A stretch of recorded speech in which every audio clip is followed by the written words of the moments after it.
Excited to welcome Drury head coach Amy Eagan to share the game with us. In her first year as head coach at Drury, Coach Eagan guided the program to an NCAA Division II runner-up finish for the second time in program history. The team won their fifth straight Great Lakes Valley Conference Championship and produced the NCAA Division II Player of the Year for a third straight season. Eagan came to Drury after a successful tenure as head coach at Truman State. In 6 seasons with Truman State, she became the program's all-time leader in career coaching wins and winning percentage, posting a mark of 111 and 62 for a 64% winning percentage. Coach Eagan, welcome to the podcast. Thanks for having me. I'm excited to be here. A lot of fun to talk to you. Unique in your situation was you were a very successful coach at Truman State, and you left that program to come to Drury, which Molly Miller was the head coach at the time. And I'm guessing part of that was with the expectation that possibly Molly was leaving at some point, or was that part of the equation?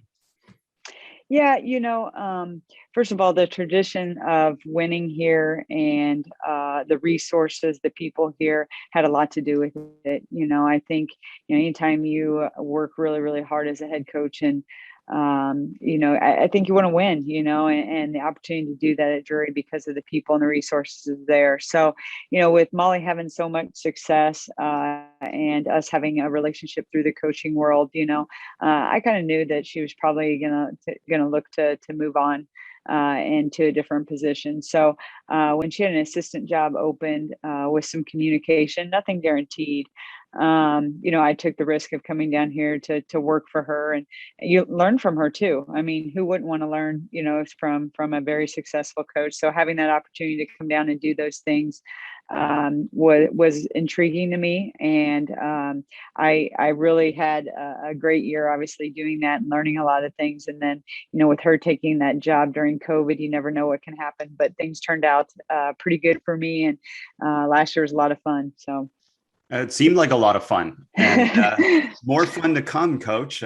Great team coming back, and the foundation is there for you to continue your success there, and that's a lot of fun. And you call yourself a relationship-based coach. Can you explain that to us? Yeah. So I think in everything that I do, I believe in right and wrong, and believe in forming relationships that lead past just me coaching them. Someone once asked me, how do you know when, you're a successful coach? And I think a lot of that's when, they become moms and wives and, those kind of things. And what you teach them and how you're still involved in their life. And to me, that's important. It's not about just the X's and O's and winning. It's about having those relationships that I can help guide them through lifelong stuff if they need lifelong stuff. And I just enjoy that part. And I think it's something that's important, not only just, in the world of coaching, but also in life. Absolutely. Such a big part of coaching and our responsibility as coaches. And getting into the practical details of that, what are some of the most effective ways that you've found to be able to nurture and build these relationships? Yeah, I think the first thing is just being honest, with people. I think, whether it's recruits that come to campus or when they're here, I mean, we have a lot of honest conversations with them. And I think when you do that, and then at the same time, you show them that you care about them, you're talking to them about, things outside of basketball. You're making sure they're doing things in the classroom. You're talking to them about their families, I think that just plays a really, really big part in it. So I think, that is one way to, I think, start the relationship with them, is being honest. I think you gain a lot of respect in those ways. But then when you dive deeper into them and getting to know them outside the basketball part of it, I think that really, really takes it to the next level. So I would say, those are the things that I try to do from a relationship part of it. And then when they leave, like, yesterday I sent one of our kids that graduated last year just a text and said, hey, how's it going? How are you doing in nursing school? Those kind of things, just to check in on them and let them know that, I still care about them. It wasn't just about them trying to win games for us, but that we still care about them and that we still want them around the program. So you talked about honesty. So maybe give us an insight in terms of how you have those honest conversations, especially the difficult ones. Yeah. I mean, there a lot of times when you're honest, they are difficult, Absolutely. and yeah, even in the recruiting process, I think, you obviously, when you recruit, the kids get to see a side of you that's different, even when they're there a little bit. But we talk about that. I'm recruiting you, I'm selling you on this place. We're telling you everything that's good. But when you get here, it's really hard, and this is what the hard looks like here while you're here. This is where we see you in our program. Like, not everybody comes in as an immediate impact kid. Some kids are recruited to say, hey, you have this player in front of you that's an All-American, but this is what we see you doing in the next couple of years in our program. And just not giving them any false expectations really in the recruiting process. And sometimes, kids, that's not what they want to hear. Maybe families, that's not what they want to hear. But then if it's not, they're probably not the right fit for us in the long run with it. So that's where we really kind of start that process with them. We sell them on jury and everything we have to offer here, but we also let them know that, like, winning a national championship is not easy. I tell this story a lot about last year and how, from even the outside, I think everything that, you go to the national championship game and we come up a little short, but everybody's like, oh my gosh, all year, this is awesome. This is awesome. But we had a lot of like really hard times, as a program, a lot of hard conversations, a lot of things we had to work through and build from. So just letting kids know up front that, it is still a little bit like a job, we try to make it a fun job, but it is a job. It's not, I'm going to go play college basketball and it's going to be just fun, the whole time. And then, when they get here, we talk a lot about roles with them and, where we see them and what they need to get better at. And a lot of those conversations are hard too, with it. But I think, again, if you show them that you care about them and care about them outside of basketball, I think it makes some of those conversations a little bit easier. Well, maybe let's go into those roles a little bit deeper, because it's such an abstract concept in a way to some coaches to understand. But take us through, like, I'm one of your players. Mm-hmm. I'm obviously not going to play as much. I'm not going to play as much as I think I am. So take me through that. How do you create that role and define that role for me? Yeah. So I tried to have conversations where I give our players and let our players really dive into themselves a little bit.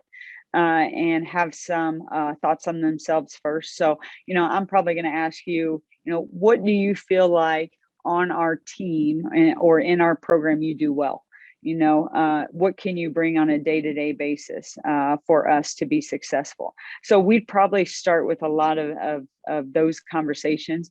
We've probably already had conversations about, this kid is is an All-American is in front of you, or, those kind of things.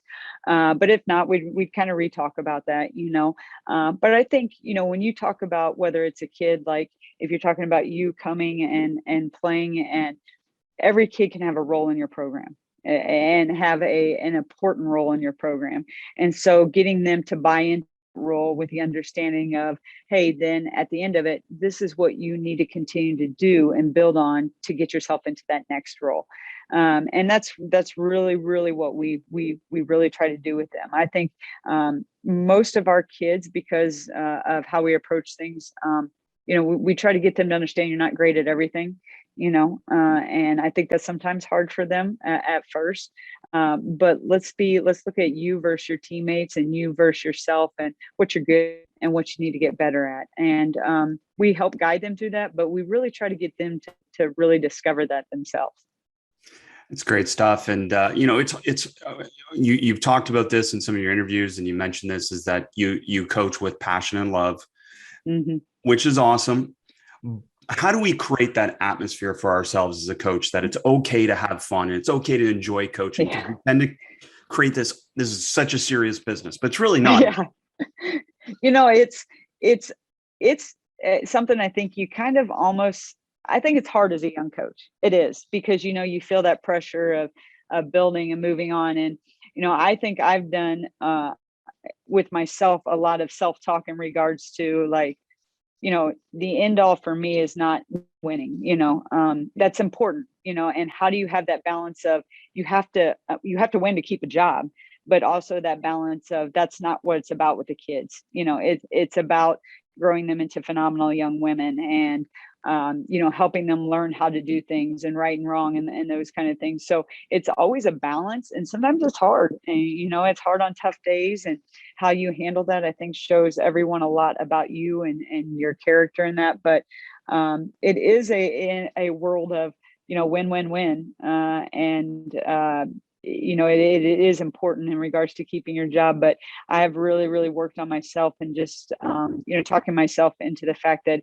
if we do things, if we grow kids, if we grow people in our program, those things are going to transition to wins as well. And, another challenge that I know you must have faced is obviously taking over for a successful coach who leaves. And then also being able to blend what you learned from her and the style that worked for their players, and now what you believe in your style, and meshing those things together. Can you talk about that process a little bit? Yeah. It's funny because on the interview process, that was one of the questions they asked me: how are you gonna handle following Molly Miller? And I think they always say don't follow the goat, follow the next one that's not successful. But I think I've been a head coach, and I've been a successful head coach, and I'm very confident in who I am and how I do things with our kids, and my work ethic and all that. So I simply told them I'm just going to be myself. Like I'm going to be myself. Like I said, I had the ability to really learn some really great things from Molly, and I think what I've done is really taken the things I liked from that and blended it with a lot of things that I like to do, and really gotten better, to be honest, with some defensive stuff, especially, I think. So I think the ability to learn from her and to take that was a great opportunity for me. One of the things I always say that I'm very, very proud of with our kids is that, last year I took over a program that was 32-0 the year before. And, we graduated some phenomenal athletes, some really, really good athletes, 4 of probably the best athletes to go through here, 2 All-Americans, the Division II Player of the Year. And I sat there and I asked our kids and told our kids, if we play the exact same way that you guys played when we were 32-0, we're going to lose a lot of games. I really believe that. We just weren't as athletic. We just didn't have the depth. I mean, we finished the year with 11 kids to be able to do those things for 40 minutes. And so I asked them to really change some of the things that we did and who we were. And they just said, Coach, you tell us what to do. We just want to win a national championship. And they really just bought into that. And for kids that are 18 to 22-year-olds, to be able to understand that and buy into that, I think is really, really hard. And I'm just really, really proud of them for that. So, last year, what everyone saw, in regards to our team was completely different than what they had seen in years past here. Now, I think, the style of play that has been here that Molly had in that, the fast style of play, which I think sometimes pressing, increases that. I really like that. I think it's fun to watch. I think it's fun to coach. I think the kids like it, and we'd like to get back to that. I think we're a lot more athletic this year, where we'll be doing a little bit more of that. But again, we're going to do whatever we need to do to put our kids in a position to win. Well, testament to your success, obviously, that you're able to make that transition and be incredibly successful, and to your players as well and staff who adapted. And one of the things that you talk about is that you build your offense and your defense around your skill and talent, which in this example applies perfectly, doesn't it? Mm-hmm. Yeah, I think so. I think, when people ask me about that and, what we do X's and O's, I say, hey, just watch, 2 years ago versus last year and what we had to do and change and adjust to. And, I never, ever would have thought that we would be in a Final Four, Division II Final Four, playing 38 minutes of zone and win that game because we played a zone. And I really believe that's why we won that game. We played a team that was very athletic. We couldn't match up with them man to man. We were struggling. We went to zone, and they struggled with the zone, and so we stayed in it. And I think that was a big reason why we were able to win that game and go into that national championship game. So I think, for us, we recruit kids that we want to fit our style of play, right? But I don't think you ever truly know the kid until they get in your program, whether it's how coachable they are or how quickly they're going to get it, any of those kind of things. You try to do your homework, you try to do your research, but you don't really know. But we recruit a certain style of kid hoping that they are that, but we're going to put our kids in the best position to be successful. And that may look a little different every single year, depending on how those kids, transition into our program and so forth. So this year will look different than last year, both offensively and defensively with it, because we graduated some good players, because we have a lot of good players coming back. It's just not going to be the same thing every single year. Saying that, though, are there some non-negotiables that always will be part of Coach Eagan's program? Yeah, absolutely. We have standards within our program that, we expect to happen with, playing hard. I do believe defense wins championships. So whether you're pressing, whether you're playing half court, whether you're playing zone, our kids are going to play hard. They're gonna hold to some of our defensive principles that are standards. And more than anything, we want our kids to play together. We want them to be a team. I think that's so important to winning. Having that culture of kids that really believe in what you're doing, believe in each other, play for each other, and that's what we really try to get our kids to do here. Now, Coach Miller's teams were denial on defense, even in the half court. So was that still part of it, or did you have to dial them back a little bit? Yeah, last year we had to dial them back a lot because when Molly was here, we'd fly around all over, and just keep rotating. And last year we couldn't do that just because of depth and athleticism and those kind of things. So we dialed it back a lot. We still played denial, but it wasn't even close to the principles of the year before with it. And we, for our kids, it was just about explaining that to them and talking to them about that. When Molly was here, we didn't have to work on rebounding, and we led the nation in rebounding. Last year, we worked a lot on rebounding, on the technique of rebounding and those kind of things. So again, it's just different based on personnel and who you have. I've played denial defense. I've done gap defense. I've pressed, I've not pressed. I've done a 2-2-1. I've done a little bit of everything kind of in my career. So I feel pretty comfortable with a lot of that. But I do like when you can press, when you can deny, because it speeds up the game. And that's hard for kids to play against for 40 minutes. Spoken like a coach that's coached at different levels and has to adapt constantly to imperfect rosters, isn't it? Yep, that's about right. Yeah. One of my favorite quotes, Coach, from you, and I got a chance to watch you at the Missouri Basketball Clinic present, and shout out to Sean Erickson and all the organization does a great job there. But one of my favorite quotes was, the best thing about this offense is you technically don't make mistakes. You learn how to fix everything by balancing the floor. Can you talk to us about that? Yeah. So, we teach a lot of principles. We ran a little bit of the dribble drive and read and react, a mixture of it. Last year we did a lot more dribble drive and a lot more ball screen stuff. But in years past, I'd run a little bit of the mixture of dribble drive and read and react. And, one of the things I've really found about that offense is that it really, if you can teach kids spacing and pace of game and reads, you can almost run about anything and you don't make mistakes. And I think what that offense does is it really teaches them spacing and simple reads, whether it's backdoor reads or it's reads in the post. So if you can implement a lot of that easy stuff and teach them that initially, I think it makes everything else so much easier. If you use screening action or not screening action, or, dribble drive, those kind of things. Because if you can play in space with a pace, I think and they can learn how to make reads, I think you can run about anything. So can you give us an idea of your ideal spacing template then? Yeah. So, we talk about like NBA spacing is how we kind of approach it with them. So, we're playing a foot outside the 3-point line with it. I think it helps open gaps, for dribble penetration. those kind of things with some space in the middle of the floor. We try to attack the middle of the floor probably 90% of the time, no matter what offense we're in. We just talk a lot about that because what I found in our league is that a lot of people are force baseline and their help baseline, that kind of stuff. So we want to make them uncomfortable and put them in situations where they got to figure stuff out. So we try to attack the middle of the floor, whether it's off closeouts, off passes, any of that kind of stuff as much as we can with it. But our spacing then, it kind of depends a little bit too on some of our personnel. I mean, if we have kids that can shoot it, we'll really try to space it because they're technically probably not going to help off of them. We'll try to drive those gaps, that kind of stuff. And we'll teach our kids and talk a lot about those kind of things with it. But we'll go wings for us can be free throw line extended, could be corners, again, depending.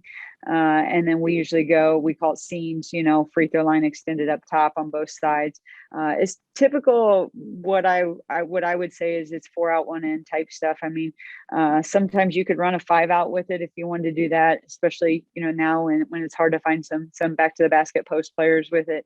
You're able to do that as well with it. So it is, I think, just about, teaching your kids what that spacing is when somebody drives at you. And, we fell behind. Some people slide. We fell behind for the reason of I don't want my kids, throwing through hands and that kind of stuff. And everybody's different with what they teach and what they believe with it. But I think that's just really a big part of any kind of offense. Absolutely. Everyone's a little bit different. And I know one thing that you're into is transition into attack and react. Conceptual type offense. So maybe let's start with what are some of the transition fundamentals that are important to you in your program? Yeah. So I always tell our kids transition is our first offense, whether it's a make or miss. I think transition on misses is maybe a little bit easier because the defense is a little bit more behind you and trailing sometimes depending on where the rebound goes. So but our transition is always going to be our first offense. I try to keep it kind of like I did the clinic, pretty black and white with everything. Like our kids know what lanes they're going to run. So we're not having them like, who's throwing the ball in? Oh, I'm throwing the ball in. You're throwing the ball in. We try to keep it really, this is who's throwing the ball in. Let's go, type stuff. Our point guard typically brings it up on makes, and what I've found is every year that's a little bit different. I mean, this year for us, honestly, our 1, 2, or 3 are PG. They're point guards, so any of them could really bring it up. But we'll kind of designate somebody to do that on makes, and then we run wide and we run to the corners. We try to flatten out the defense. Our first post player, which is our 5 on makes, but on misses could be either past half court, rim runs, and then our second post player always runs trailer with it. And we're always looking first for over the top to our post player and diagonal. Those are our first 2 things. And sometimes that diagonal could even be with the PG crossing the nail.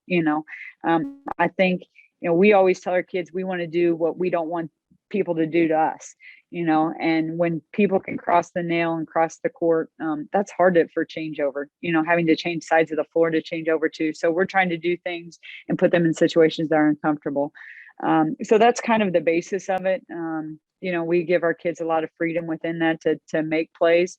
But I think if you can flatten out the defense and you have a point guard that can get downhill and is pretty shifty, you can get some really easy looks. Talk to us about the main benefit of crossing the nail with the pass or with the dribble. Yeah, I just think, whenever you can do that, I think, you talk about you might have a trailing defender with it, but you're putting people, I think, in a lot of closeout situations, and that's what we like to attack is closeout situations with it. Not when they're already there. You walk the ball up or bring the ball at the same side of the floor. It's easy to get in denial. It's easy to guard the ball. But if you can cross the nail and create an advantage there and pass and then attack a closeout, I think it really, really helps. Absolutely. And, once we're obviously into it, transition at game speed, how are you developing this concept of getting players to play fast? I know this was a Molly Miller concept too, is to try and get them to stay at that speed that other teams don't want to play at. Yeah. I think you recruit that first, kids with motors. I mean, if you don't have a motor, probably can't play here. You can create a little bit of that and extend their motor through conditioning. We do a lot of conditioning. We do a lot of running. Not the most fun thing to do, but we do a lot of it. But when we get to season, we try to do a lot more of that in practice, not just running, with it. I think if you can do it in practice and do it in 5-on-5 situations, full court type stuff, if they can get their conditioning doing it that way, it's the best for them too. And they enjoy that a lot more than just running, with it. So we'll do, I think that's the first 2 ways that it kind of starts with it. And then a lot of stuff, I mean, you talk about breakdown stuff for us. We don't do a lot of like shell. We do it we probably do it twice to like teach them kind of, hey, these are what it looks like. Like if you're in denial, you're 1 pass away, this is what it looks like. They're 2 passes away, this is what it looks like. If you're guarding the post, this is how you defend the post based on where the ball is. So we'll use shell for a little bit of that, but we do almost everything out of live action because I could roll out a ball and you could do roll out closeouts, but until you do it live, you don't really learn your speed versus their speed, how to handle first dribbles, those kind of things. So we try to do a lot more of a live type action. And I think that helps with a lot of their conditioning and their motors too with Yeah, it. no doubt. A lot of live Yeah. play and connects obviously decisions to the game as well. So Yeah. within that live play, is it a lot of 5-on-5 or more small-sided games or a little bit of combination of both?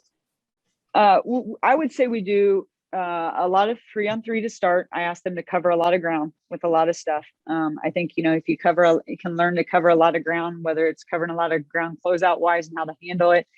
I think if you can cover a lot of ground, it's going to make 4-on-4 and 5-on-5 a little bit easier for you.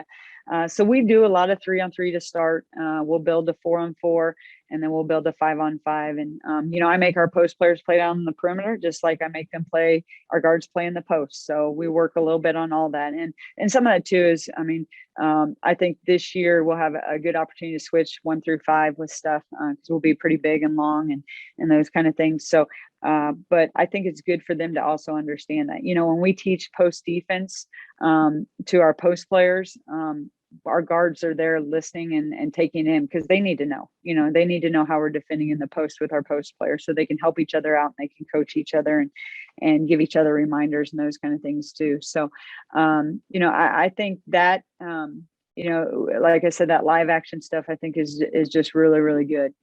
I love it. And you talked about kind of set spots in terms of the initial transition, but once they're into the half court, it is more conceptual and less positional, isn't it? Yeah, it definitely is. I think, whether it's offensive or defensive for us, it doesn't technically matter with stuff with how we play.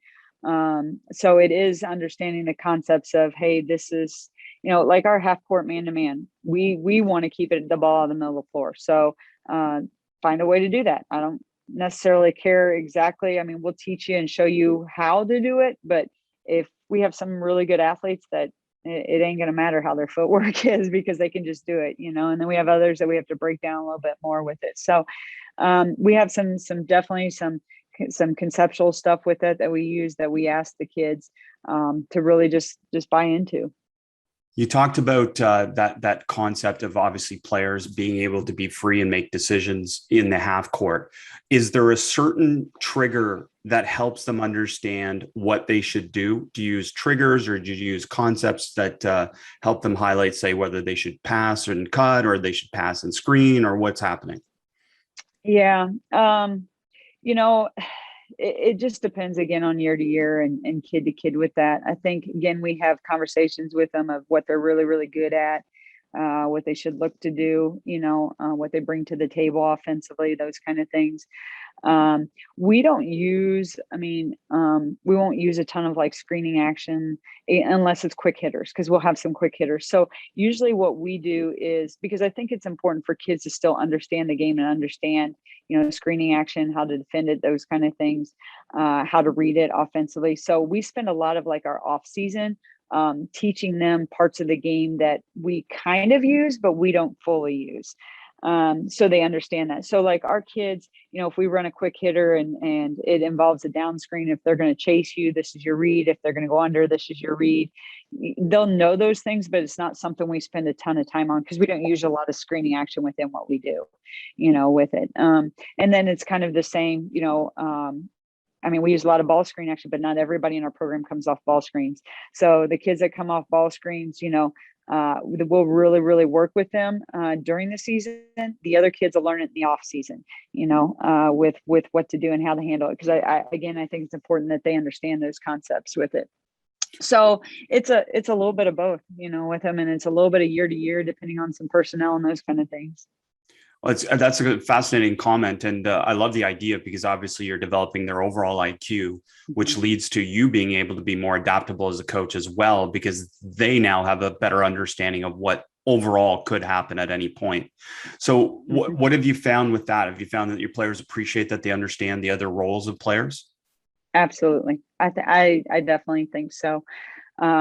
I think it's been beneficial too, for, like you said, there's some situations you can't control. Last year, even with COVID, we had a game where we had some kids out, and we were putting kids in roles that they hadn't been in, but because we had worked on it a little bit in the off season, or because they had watched it, they kind of understood it. When like, hey, I've never ever done this before, seen this before type stuff. And we try to do that as an overall program as well. Like, some people ask me, like, what was the difference when you played Lubbock, in that championship game between you and Lubbock? And I said, Lubbock, I felt like if I would have thrown a random 1-3-1 at him that had never ran, he would have been prepared for it, and because of our short time with our kids last year and COVID, and the short amount of time we had with them, we weren't prepared for everything. And that was hard, that was hard, because that's typically who we are. Like, we try to get them ready for, hey, we may not see this year, we may see this year, but this is how you handle a 1-3-1. These are your looks with a 1-3-1, those kind of things. And I think kids, if you kind of at least give them a little bit of ideas with that and let them do it a little bit, at least if they're put in that situation, they're a little bit more comfortable with it. Not that they're great at it, but at least it's not a surprise to them. And with that, you talked about dribble drive, you talked about dribble penetration being a foundation of what you do. So are you attacking? Are you trying to hunt specific matchups out of scout, or are you trying to get certain of your players into the driving and spacing spots? We'll do a little bit of both. When we have scouts, I can very easily say, hey, this kid is not very athletic. She's not very good defensively, and our kids know that that's a kid. Then if they're guarding, hey, I can attack this kid off a closeout. I can attack this kid off a gap, those kind of things. What I have found at our level, Division II, and I kind of said this in our MBCA clinic, but we don't have a lot of kids that can just play one-on-one and break a kid down, so we've got to be able to create some situations that are advantages for our kids within the offense and so forth. So they'll know who's not as athletic or who's not as good defensively. And then, but if it's one of our kids in our team and they just can't dribble, they know they're not going to attack what they can't do, type stuff. So they're still played to their strengths, but they'll understand through scout kind of some situations that we can take advantage of, even in the post. We may have a post and this kid comes in the game, we need to go after, and then we'll kind of change our focus a little bit with it and say, hey, let's go into our post player. Let's make her defend in the post. So they understand a lot of that just through some scouts and some conversations and what it looks like. I get asked that a lot about creating advantages for driving. It's particularly when you might not have the best players to be able to ISO and break down players, but it is still possible. And I'd love to hear your thoughts on how you best do that, how you create these advantages in space for players. Well, I think skip passes are great for it. We talk a lot about skip passes and using skip passes within it, because you are putting people, closing out is just a very hard thing to teach. And it's a very hard thing for kids to do well consistently. So we try to use a lot of skip passes with it. I think you saw in what we do some double gap stuff where, we'll skip it to a kid that's a great penetrator and let her go after a double gap type stuff, which is a bigger gap, gives her a little bit more space. We tell our kids a lot of times too, like, hey, if you want to attack a gap of somebody that's a shooter on our team, because a lot of times people aren't going to help off them. If so, we're going to get open looks from the three, so just getting them to recognize kind of all that. It takes a lot of time. I mean, with our kids to do that, but I think those are some really easy ways. I mean, anytime you can get the ball into the middle of the paint, whether it's off the dribble and you're asking that defense to collapse, and then pass out and they have to retreat, with that. Anytime you can get the ball into the post, which we also call a paint touch, with it, and you have a post player that can play one-on-one. I mean, you can find some ways there as well, whether it's Laker cuts, Celtic cuts, one-on-one, they have to adjust because they're getting, beat in the post type stuff. So we really try to find the person or the matchups that really, really fit to make those things work. But I think skip passes are a really good way to start some of that. I couldn't agree more. And the art of the skip pass is probably a little bit in the past, as you don't see the skip pass versus man as much. But highlighting two things from this and getting your comments on it, in transition and in the half court, you're trying to attack the weak side of the floor. And the reason is because the defense is usually set down the middle or they're set in help. And then what I guess you'll find throughout the game is that the team will adjust and start to not be as much in help and not be as much there. So it opens up other opportunities. Is that the mindset? Yeah. I think in everything we do, I try to make them adjust to us, and then, and then we're going to throw something else at them. We're going to throw our counter or whatever it is at them to that. But, you're going to keep us from crossing the nail. Well, then we're just going to go right down that seam. We're going to shove it down your throat till you make it, let us cross the nail again. So, I think you have to have the right personnel to do some of that, I think with it, and the right PG and those kind of things. But I think there's always counters to any of that. And you talked about these game-based situations in your practices, which obviously help players connect this concept of whether to skip or not skip, for example, in a really simple way. Are there certain things that you do with your defense guided to live in terms of helping your players on offense, particularly come up with the decision about what to do? Yeah. What I have found, at this level, it's hard to have practice players consistently. I almost think it's hard to have practice players all around, because a lot of times you want those kids to be athletes that when they're playing another sport. Well, now, every sport is so year round, it's hard to find them. But what the way I do things that I have found has really, really worked. And I did not learn this till a little bit later in my career.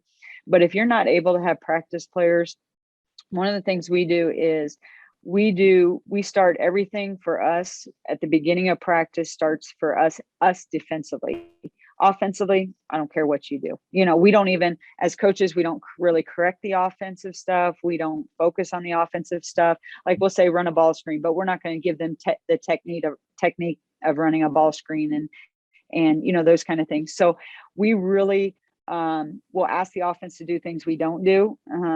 In a lot of situations, hey, go down screen, but I don't really care how they down screen, and then on about halfway through practice or whenever we feel like we need to, we'll flip the switch. And so we'll flip it where now we're working all our offensive stuff and we'll ask defense to, hey, play half court man or play some gap. They're not going to do it exactly right by any means with that kind of stuff, but it helps give us an idea offensively of how to attack some things. So that has really worked well for us when you don't have a scout team. Well, I love that, coach. That's such a great example to hit home. And a lot of coaches can relate to it from zone. If you don't play zone defense and all of a sudden you tell your players to play zone in practice, you still get perceptual reps, even if they aren't the best zone defense. And that's what you're kind of creating in this situation. Yeah. And, we may take a couple minutes to say, hey, here's a 2-3 zone. This is a basic 2-3 zone. These are your coverages. This is how it works. And then, after that, we don't spend as much time with it. But I do think it has really helped our kids too. But you do have to remind them, and your assistant coaches, because sometimes, defensively, they'll do dumb stuff. And you're like, hey, we're not working on defense, so don't correct that dumb stuff when we're not working on it. But it's been really good for us. So a lot of great insights in terms of X and O's and how you're teaching. I know another big part of your program is the value of personal growth and what you call how-to days. So can you explain those? Yeah, so we do personal growth and how-to days. And, I started this last year during COVID with our kids. And and really, I wanted to spend more time with him, even just to get to know him. I had 2 new assistants, and and we were pretty much returners. We had a few new kids, but pretty much returners. But I wanted to, I think, and whenever you do some personal growth or some how-to days, sometimes it can make you, your assistants, and your team vulnerable. And I think that's a good way to become closer with stuff when you talk about hard things, or you go through some, like, for instance, example of one of the things we do. I have them write their end of the year banquet speech. So what is Coach Eagan going to say about you at the end of the year? And then I have them come up and, they read it in front of the team. And that's not easy for them to do, so I think it makes them a little bit vulnerable, and they kind of get in those situations that put them uncomfortable, that we can really bond and come together a little bit more as a team with it. So we do all kinds of things. So we'll do whether, what it looks like to be a great teammate. Could be a personal growth day. We'll do how-to days of how to leave a place better than you found it, because, one of the things I hate is we walk, you get done with a game and you look under the bench and there's 5 million stat sheets and 5 million empty cups. Well, I don't think that we should leave it that way, So what does it look like after a game? And if you don't teach kids a lot of that simple stuff, they don't know or think to do it, How do you leave a locker room at the opponent's place when we leave? What does it look like? Because if you don't teach them, I guarantee there's going to be tape and empty cups and that all over. So we really just have those days where we can teach them little things sometimes that could lead to big things, even maybe outside of basketball or outside of their college years. Those are some great examples. And I'm curious then, in this process of these how-to days, are these like meetings? Are these formal get-togethers? Are these guest speakers? How are you doing this? All kinds of stuff. Yeah. So it can be, I can lead it. The kids can lead it. My assistants can lead it. We brought in 2 deputy sheriffs the other day that did a self-defense class to teach them how to be aware of their surroundings, because, kids are on their phone all the time now. So to be aware of their surroundings. So we'll bring people in, or, we'll do it ourselves, or the kids will lead it sometimes. And that's, I think, what makes it fun about it is it's not always just, sometimes it's videos, sometimes it's talk, sometimes it's projects. It's not always the same thing. And, at the end of the year last year, I sat down with each of our kids, end of the year talks, and just asked them some things about our program, the first year and what they thought and those kind of things. And they're all like, can we please continue to do PG and how-to days in postseason? They just really like it, because I think it really does help them think about other things besides just basketball. Love it. And the cleaning up the bench example is so great. And it's almost, I don't want to, maybe annoying is too strong, but when I see an example on Twitter of someone posting that, saying, "Oh, we cleaned up our locker room," don't we feel like that should just be the norm and not something that we have to celebrate? That you're making somebody's day better and not worse is the ultimate service, isn't it? Absolutely. I agree with all that. And, sometimes I think, I go obviously back and forth with stuff, and, it's our kids have a lot of different stuff on their plate than I did when I played. And it's just different. So where I think some of that is very, very easy, and I naturally did some of that, it's just a different world that we live in, and you got to be willing to grow and help them grow within that, I think. Well, that's great. And to what you're saying, though, the players buy in, they like it, right? Oh, they love it. I was kind of curious what they would think of it, and they just love it. Like, they come to practice now and they're like, "Hey, is today a PG day?